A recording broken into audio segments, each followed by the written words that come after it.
Good Friday morning. It's October 9th, 2020, and it's a good Friday morning because it's another day upright here in beautiful Vermont, staying in the home of a friend with a nice little river bubbling behind us and the leaves turning colors.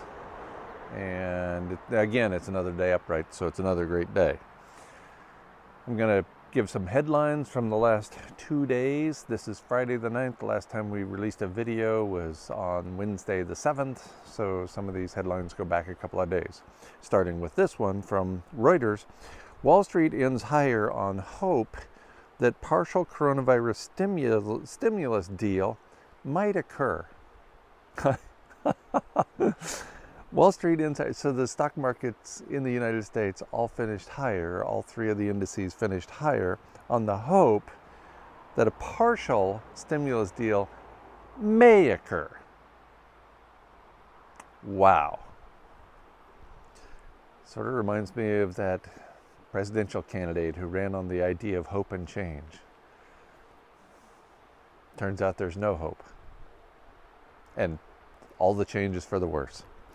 All right, also from a couple of days ago, CNBC, Fed officials worried that lack of help from Congress will threaten recovery, minutes show.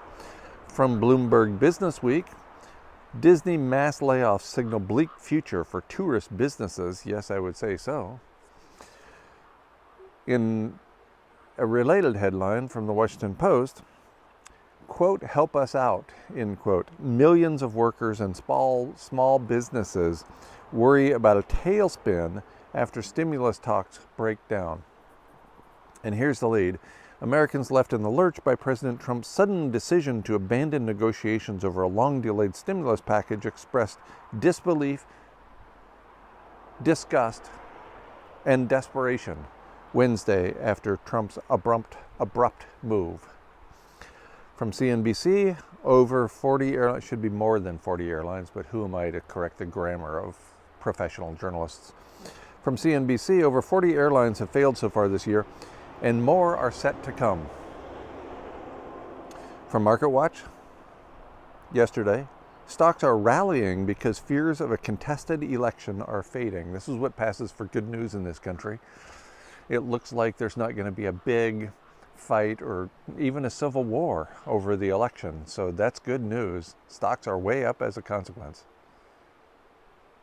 I didn't shiver because it's cold out, by the way. I shivered because it's crazy out.